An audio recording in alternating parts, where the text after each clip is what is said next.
Welcome back to Bills and Business. I'm your host, Laura Davis, co-founder of USLege. And today we're talking about grassroots power, and not just the yelling on Twitter kind. We're talking about cross-partisan organizing and making room for common ground in a really noisy political world. Joining me today is Wes Benedict, who knows this work inside and out. He's the Grassroots Manager for Texans for Reasonable Solutions, an organization focused on smart, practical policy with support from both sides of the aisle.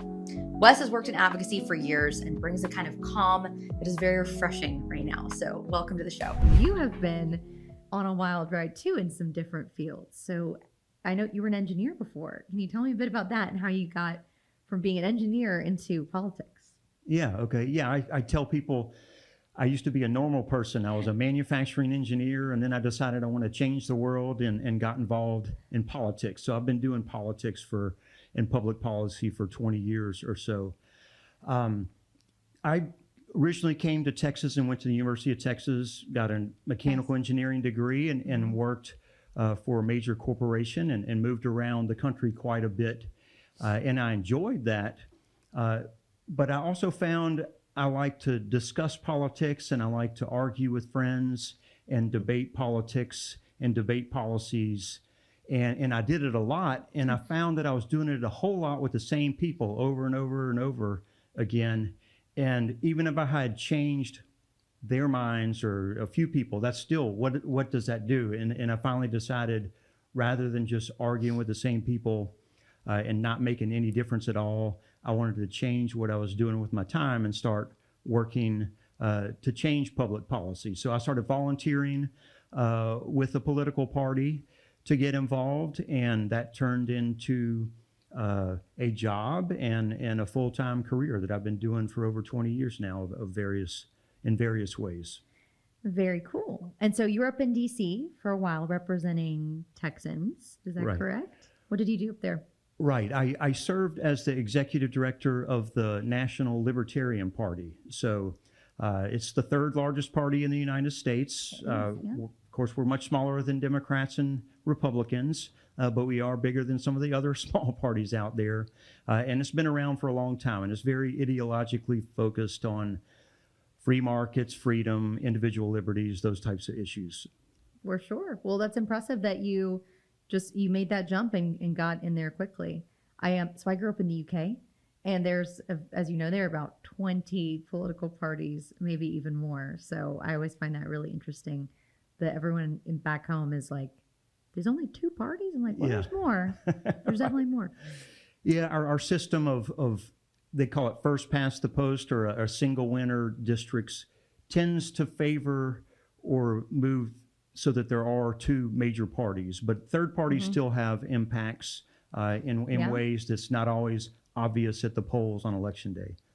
For sure. And now I saw from your LinkedIn, you also worked on the presidential campaign, correct? For President RFK. Right. I spent a while as the Texas state director for RFK's campaign for president.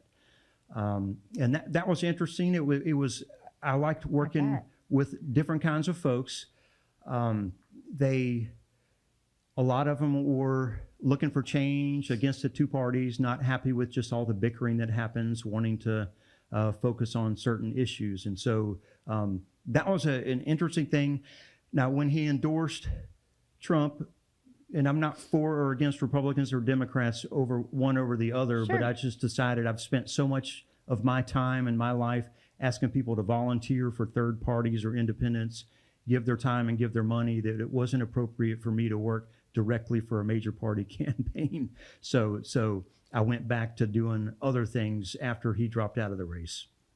Interesting. And what was the consensus of like the groups of people that were really supportive at that time? Were they more Republican, Democrat, or were they independent or libertarians? Was it a mix of all of them? You mean supportive of RFK? Yeah, in Texas, what you saw. Yeah, it was a very interesting mix. There were people that were way right, way left, and libertarian and independent. A lot of people were focused on the COVID aftermath and vaccines and shutdowns and and things like that. So it was an interesting mix of people and characters, and I agreed with some of them on some issues and not on other issues.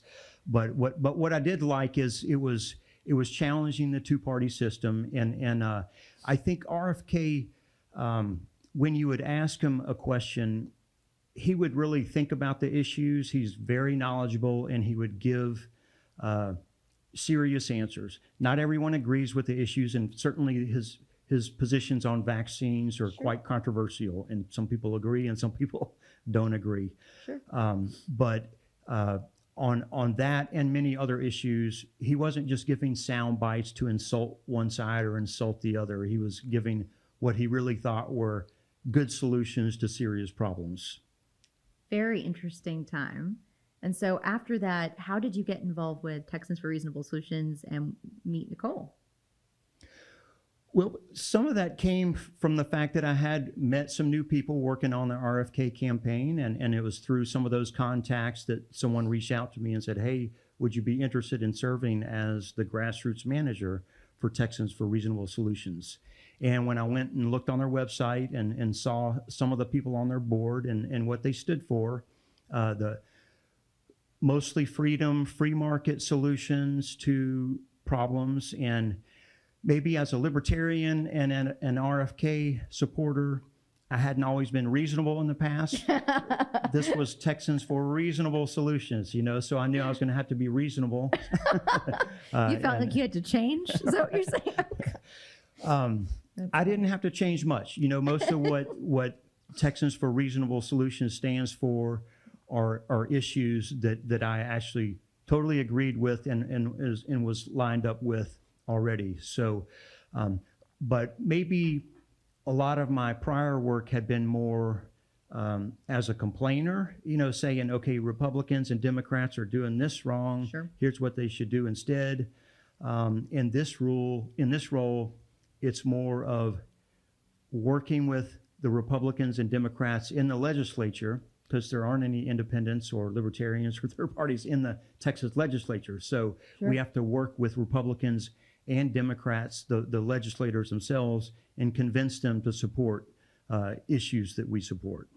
Well, I feel like from what your experience is, from what you're telling me, a really good position for you because you're issue focused, it sounds like. And I think from the huge, wide variety of people who've been looking for alternatives, I always say this, no one agrees on everything, ever. That's just impossible. And you're seeing so much infighting on both sides of the aisle right now.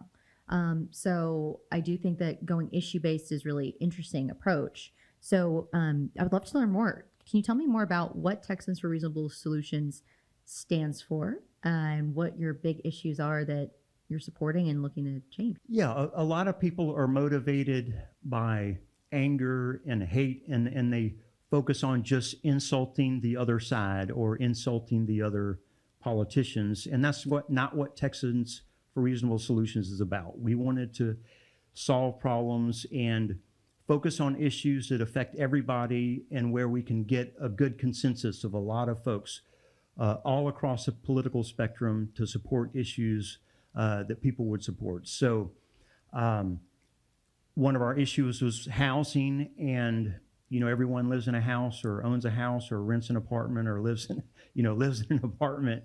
And the cost of housing and price of housing has gone up a lot in Texas. And so that's something where there are good solutions out there, and that's what we focused on. And so we knew we had to work with folks on the left and folks on the right and get them to work together as well. So we focused on solutions rather than, pointing the finger at who caused the problem or whatever. It's like and it's something that affects everyone, and it can be rich or poor, middle class, whatever. The price of housing and rents have gone up in Texas for everybody. Sure. So it's something that we all need help with and good solutions for. Absolutely. And could you tell me a little of the origin story of why Nicole Nosek set it up and started the organization? Okay. Yeah, our Texans for Reasonable Solutions was founded by Nicole Nosek. She used to live in the Bay Area in California, and she was a paralegal, and which is a decent job. And even with that job, she found that she could only afford to live in a home with multiple other people, and even I think she even had to share a bedroom, and that's because housing is so expensive Sure. In California. She later got married. They moved to Texas, and of course, expecting housing to be way cheaper in Texas, and in comparison to California, it is. But she started seeing the same things happen in Texas that were happening in California. Prices of housing were going up, and one of the big reasons they're going up is because there's a lot of opposition to building new housing. So what happens when you have an increased demand and not an increase in supply? Prices start going up. So she saw that happening in Texas and decided to try and correct that. Very cool. I'm sure you've had some good bipartisan support from that in Texas. Affordable housing is important.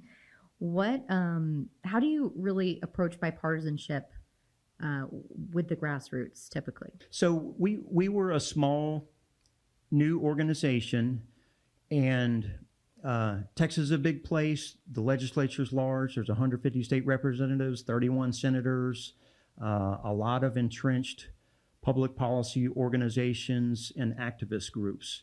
And so we decided we need to get as many of them involved as we can.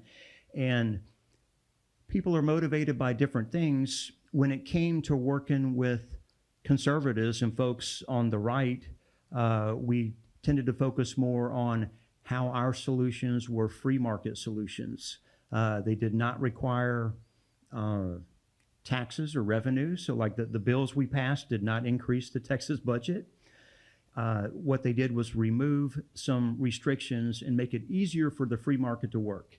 And when I would meet privately with Republican members or staff, I would say, hey, pretty much everyone agrees and recognizes that the cost of housing and the price of housing is going up fast in Texas. It's going up too much, and there are solutions. There's free market solutions, and if we don't let these free market solutions work, people are going to demand other types of solutions, which I may not like. They're going to demand government subsidies or taxpayer-funded housing and solutions like that. So I would explain to Republicans, we have to let the free market work, and a lot of these intense local zoning restrictions that make it hard to build housing are preventing the free market from working.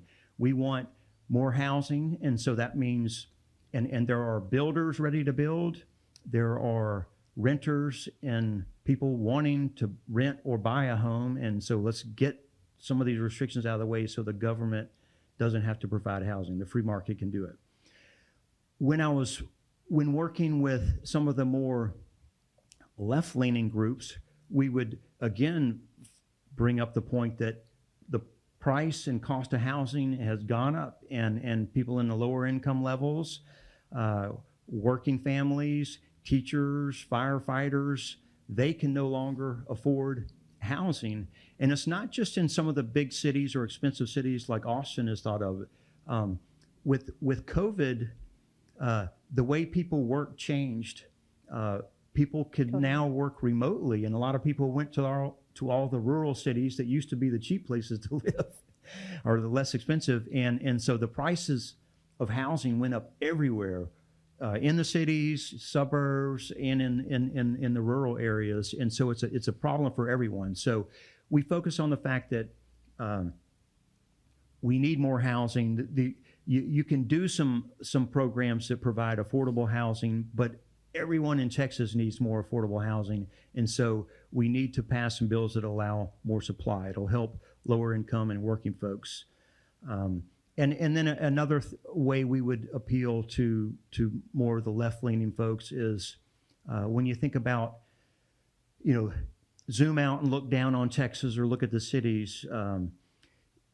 You can build more in the cities if you're going to have more housing. You can build more in the cities, or you can expand outside of the cities and build more in the suburbs or out and take farmland. And there's a lot of people who would be happy to live in the cities, rather than sprawl further and further. And, if there's more housing provided in the cities. And so we focus on bills that help that as well. And that's something that appealed to like environmentalists or in some of the left-leaning new urban type of organizations. Interesting. Well, it's good to know you're trying to bridge build here with both sides. And I know some of the other issues, kind of water and infrastructure, I was seeing you focused on this session. So what ties those all in together, really? Well, for one thing, Texas has been a pretty good place to live for a while. If you go back to around the year 2000, about 25 years ago, the population was around 20 million. Now the population is about 30 or 33 million people. So a lot of people have decided to move to Texas. Yes. And no offense to Texas, I don't think it's because of the beautiful trees in Austin or whatever. There are beautiful trees in other places in the country. I do love them. We have nice trees, but I grew up in Baton Rouge where I think the trees are even better. Cool. Okay. Yeah, I've been down there. Cool. But, a lot of people have moved here because it's a good economy. There are good jobs. The cost of housing in comparison has typically been competitive, and taxes aren't too high. So the cost of housing and living is all tied to not just housing itself and taxes, but also water and electricity and other utilities that serve housing. So if you have a lot of folks coming here and you don't provide the increase in supply of all of that, prices start going up. So that's why we focus on these critical issues, just to make sure that the dream of moving to Texas, buying a home and owning a home continues to be there and within reach of people, regardless of how wealthy or middle class or lower income you may be. What do you think the lawmakers are getting wrong about affordable housing? I think some people, when they hear affordable housing, they think that's something that the government has to provide, and maybe do that with tax incentives for lower income housing. And it's just not possible. You can't provide enough that way. And that's something that's been done in California. They've done a lot of housing subsidies, and it does help some people, but at the same time it helps some people, it raises the cost of housing for everybody else. And so that's one thing. But another is just the supply of housing in general, and the mentality that we need to allow more building of homes, and more building of homes of all types. If you don't allow more, then the demand just causes prices to go up. Sure. And so it's very common in cities, and I've witnessed this, and I remember it even as a child. I lived at the end of a street.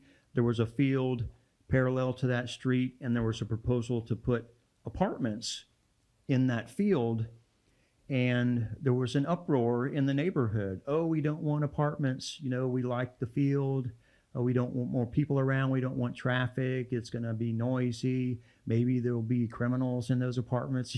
Just coming up with all the worst possible things that could happen if more people move and build somewhere.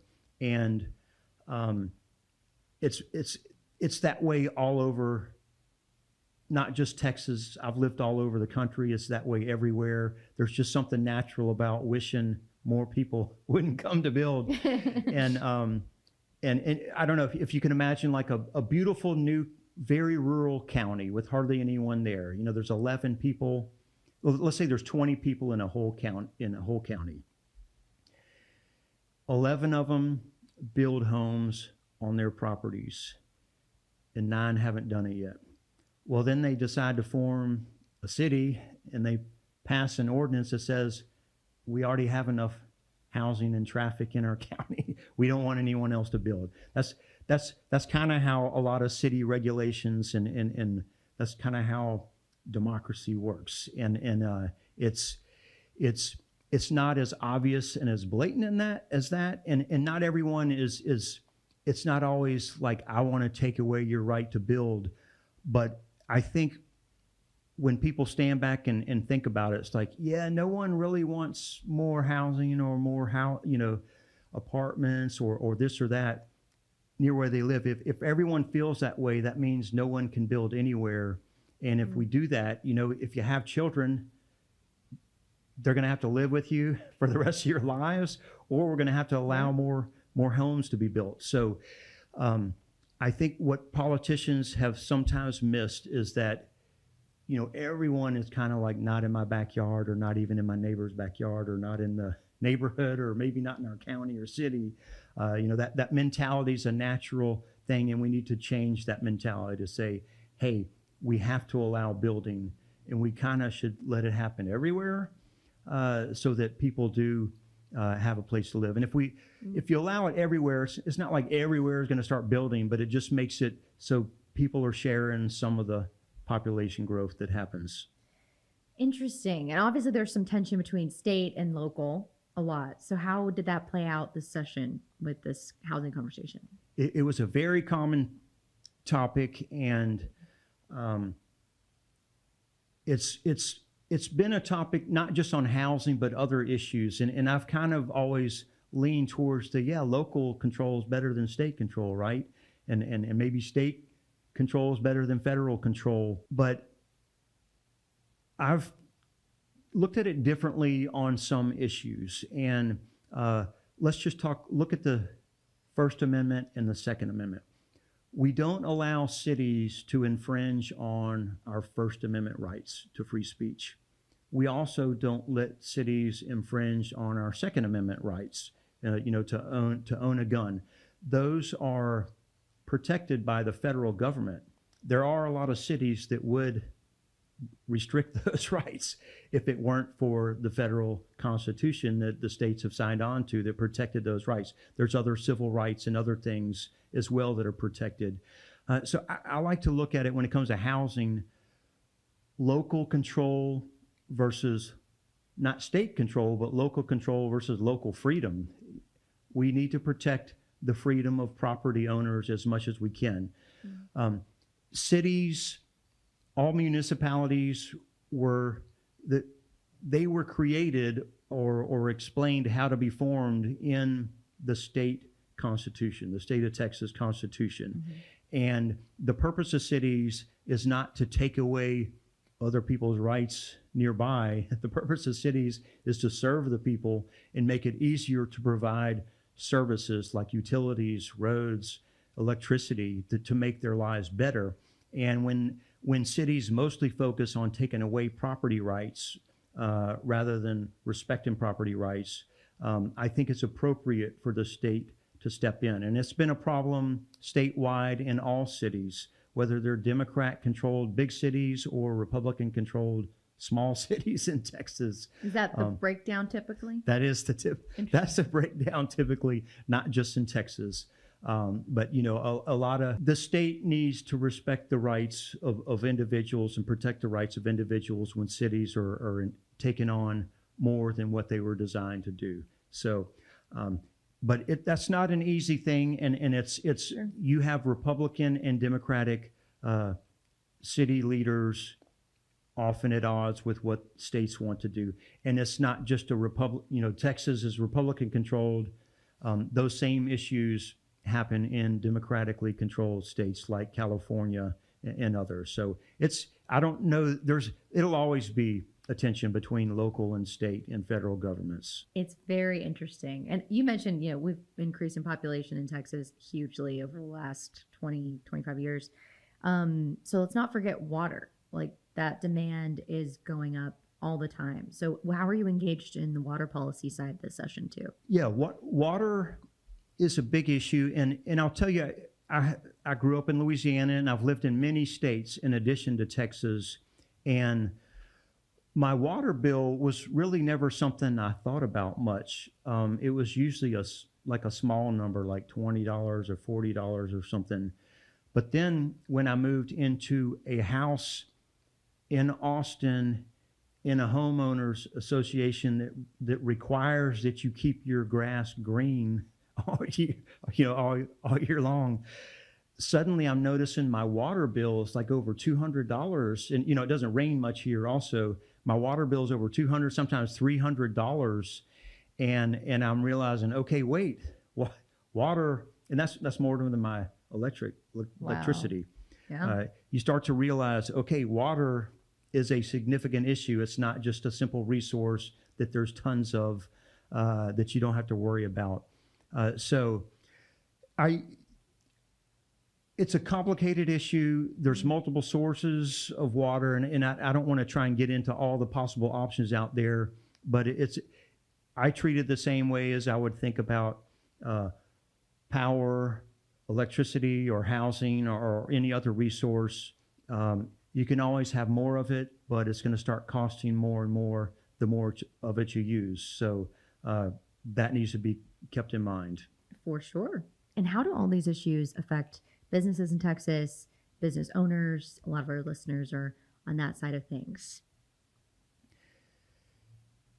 We've heard from business owners when we were doing a lot of lobbying that the cost of housing and other things in Texas going up is starting to be a significant barrier to growing their businesses or starting new businesses. And we've talked to folks that have run businesses in other states and came to Texas because Texas is going to be a great place where you don't have to worry about that. But what they're finding with the cost of housing going up and electricity and everything else is that we're starting to see the same problems here in Texas. So there's that fundamental issue of supply versus demand. If you provide more supply and demand, you can satisfy that demand without prices going up. And so we need to make sure that we have policies in place that allow us to build more housing, to find more sources of water and use the water, and also to provide more power. And so that's and we need business owners and people who want to start businesses to focus on that, and also get involved to make sure that we keep providing, to make sure the legislators hear us and provide that. And it can't just be these big businesses. I'm not going to name names, but when 5 or 6 of the biggest corporations in Texas go to lobby, a lot of people just have a negative opinion of these giant corporations lobbying. So it's much more effective when a lot of small business owners and medium-sized business owners come in and say, yes, we need some of these things as well. Interesting. So what was the biggest win of the session for your organization? We started out with 5 priority bills in the session, and 4 of the bills were passed and signed by the governor. So the big win was the fact that we got 4 bills passed and signed. 2 years before, Nicole had done a lot of this on her own, our founder, Nicole Nosek, and she got 1 bill passed. Another bill failed by 2 votes, which is heartbreaking, right? Just almost passed a bill, and it fails by 2 votes. You're like, I'm sure if we had worked a little harder, we could have found 2 more votes. So she was super motivated this time around. We didn't cut any corners, or we did overkill everywhere we could. We were happy to do too much, and definitely didn't want to regret that we didn't quite do enough. The biggest bill, in my opinion, that we passed that will have the most impact was Senate Bill 15 that is going to allow building on smaller lots in new neighborhoods in Texas. And before this bill, a lot of cities have something called a minimum lot size, where they say you have to build at least, you can't have a lot that's smaller than 5,000 square feet, or in some places it's 7,500 or even 10,000 square feet. And the impact of doing that is you end up with big homes on big pieces of land, and that housing is expensive, and there's not very much of it. So if you allow building on smaller lots, that means obviously the cost of the land is going to be less because you're using less land.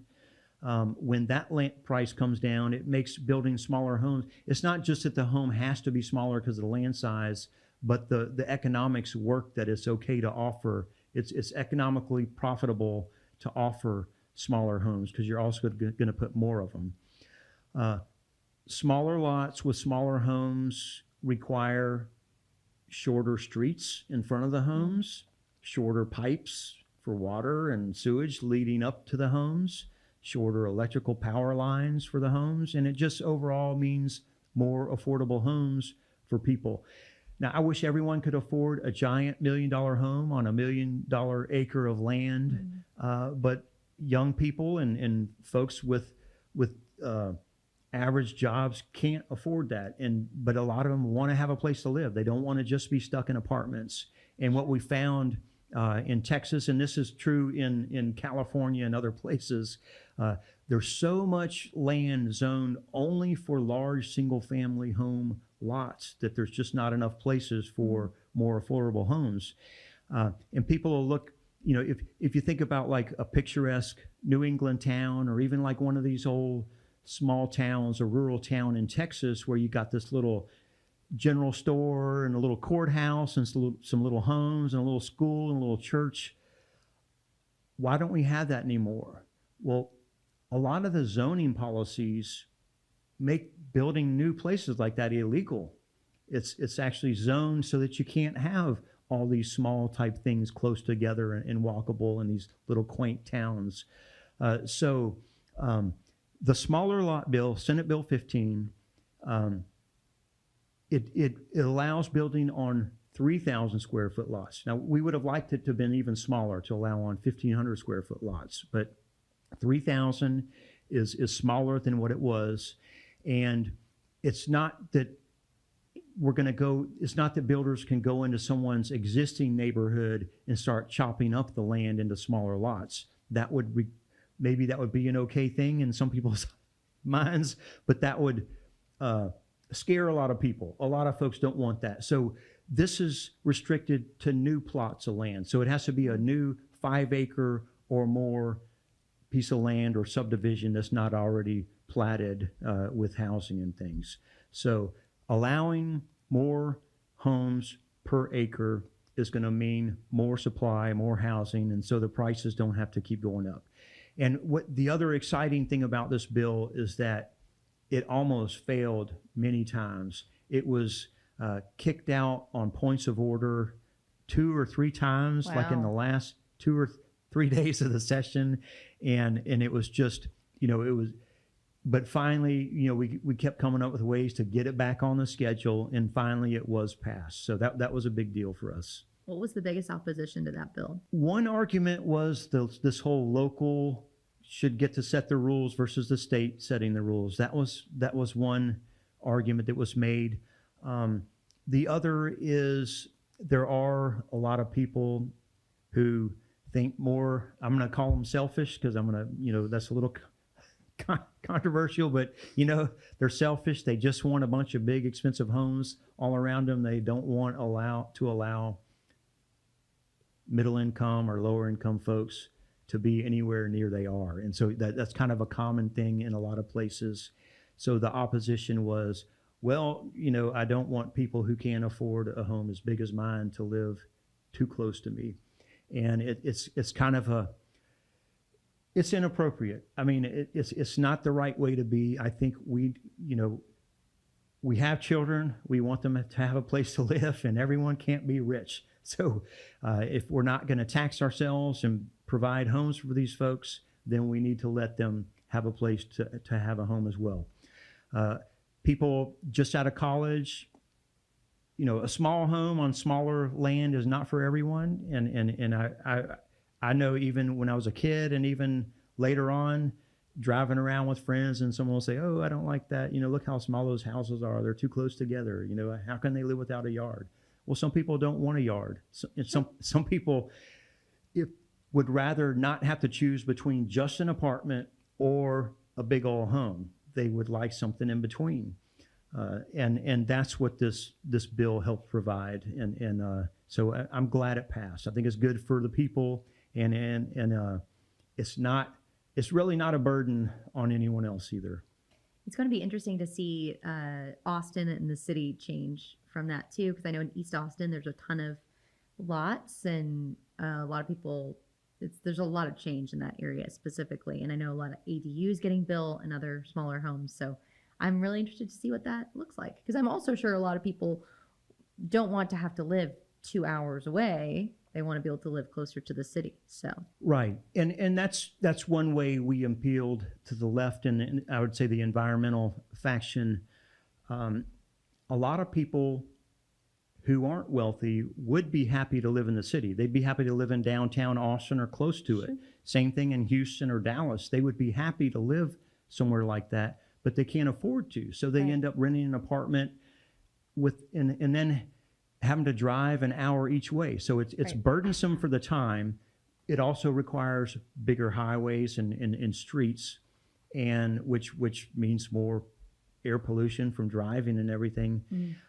And if you don't build housing, if you restrict the supply, that ends up bidding up the prices of what housing is there. And so if you look at East Austin and some other inner city and downtown areas, if you don't allow housing, then outsiders who have money, who want to live downtown, whether it's expensive or not, start buying up everything, bidding up the prices and making it unaffordable for folks who already live there. And so there's been studies in Houston. Houston adopted some of our policies on their own before the state chose them, the smaller lot policy a couple of decades ago. And there's been studies that showed by allowing that housing, the price of housing, by allowing some of the new housing to happen there, the price of nearby housing didn't go up so fast. They were able to keep housing affordable for the folks who already live there. And I know that's a big issue to folks in East Austin, housing affordability.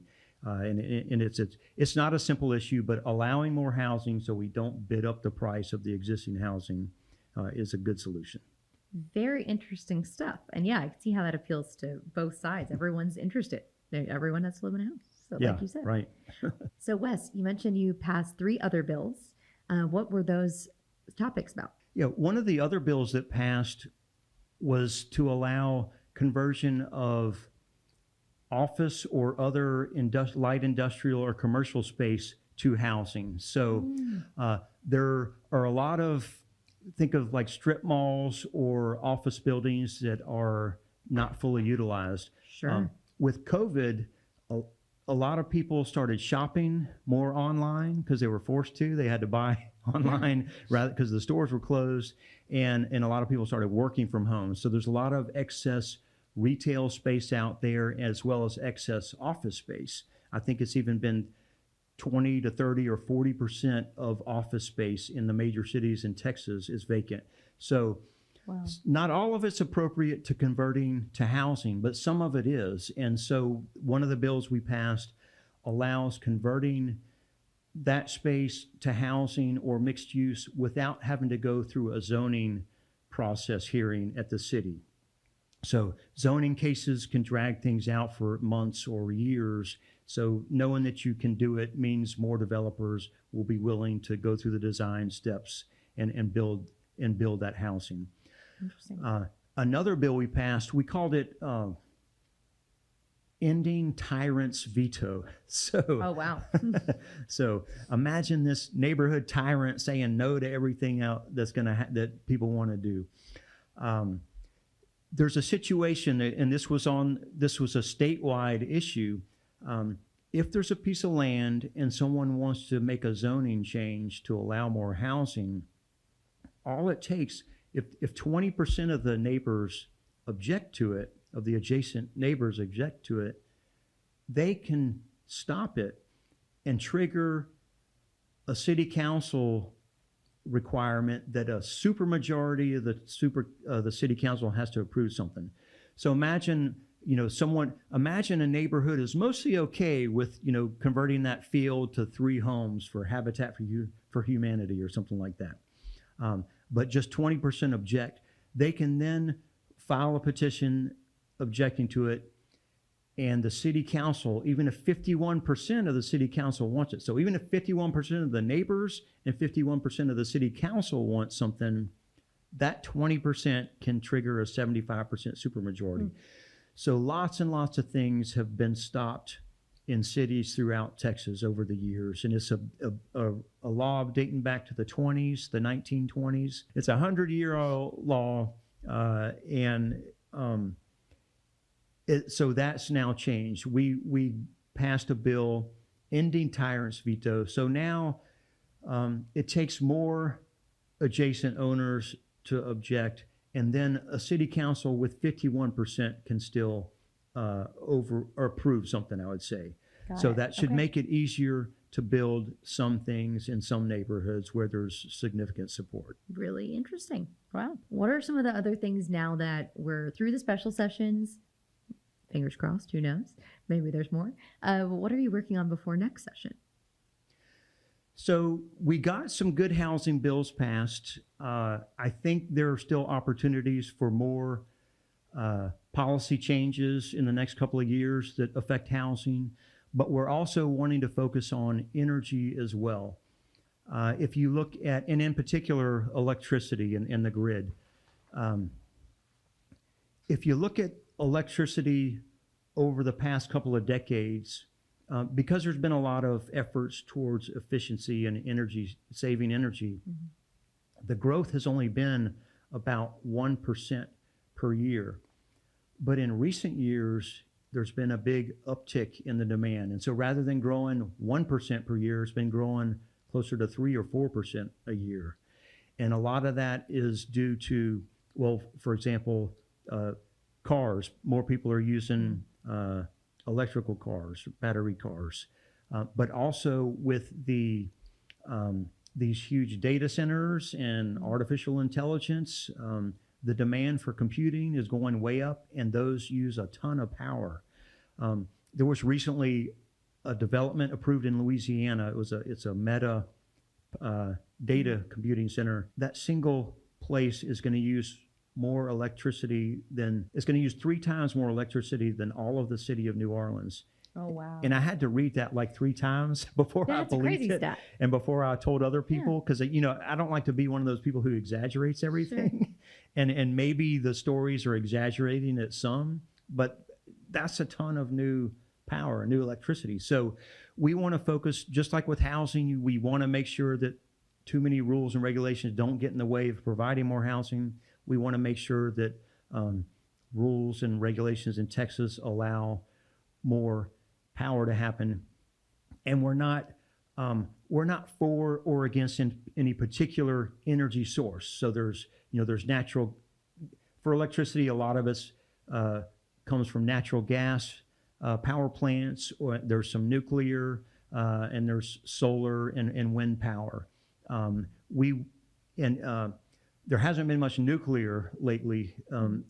It seems like, I was skeptical for a while, but it seems like more and more there are becoming more opportunities, and it's looking more realistic for more nuclear power plants to come online.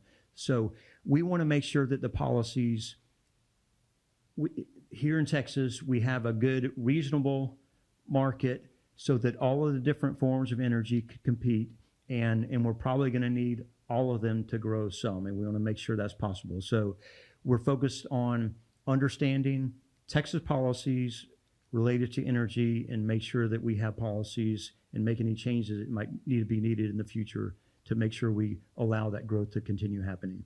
Exciting. Yeah, there's a lot of growth. So lots of policy that needs to be changed, right?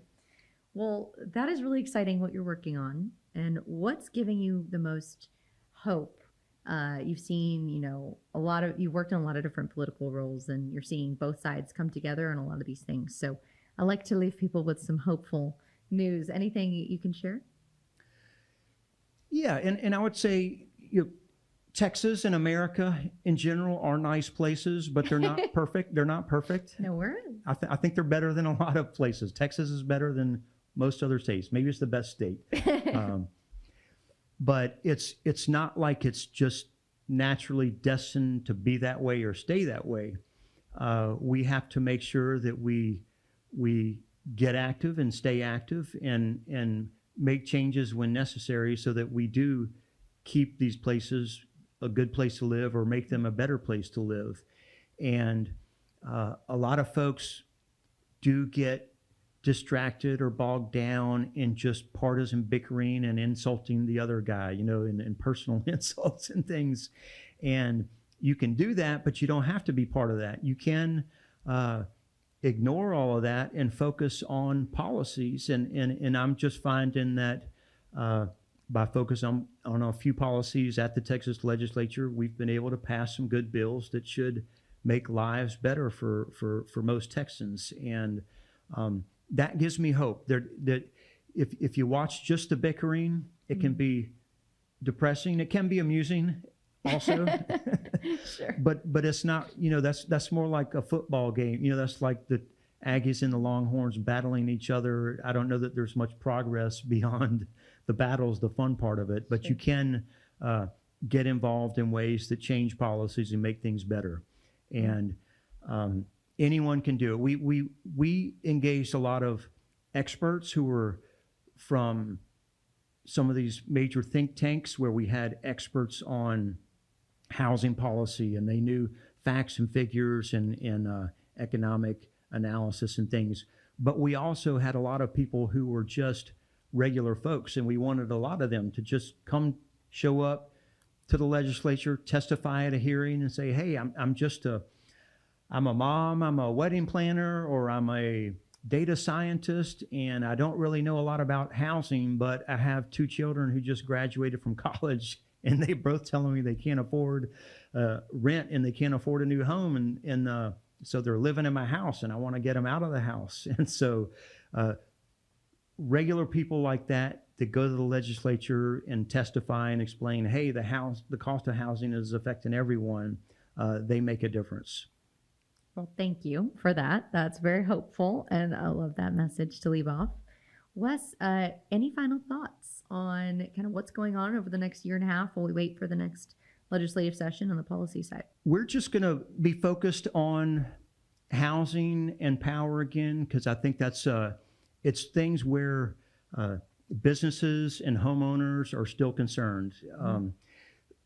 There are a lot of issues that people can focus on, but your housing and jobs, those are very important issues that it impacts everyone. Everybody cares about it, and if you ignore all the crazy stuff and all the divisive stuff and focus on those, that's what matters. And so there will be a lot of other things that come up that's usually on the news, and housing policy is not an exciting thing to run on the local news all the time, although it can be made exciting in some instances. But yeah, that's what we're going to focus on, real issues that affect everybody and that can make their lives better. That's great. Well, Wes, where can people find you, follow you online, and Texans for Reasonable Solutions? Certainly they can go to our website, texansforreasonablesolutions.org, or just search for it on the internet and you'll find all our social media sites. And my name's Wes Benedict. I'm easy to find. There's not a lot of them in the country. I'll go look You'll find me in those places. Thank you, Wes. I want to see some of your hot takes on Twitter. So Okay. thank you for coming on the show. It's great to be here. Thanks for having me. Appreciate it.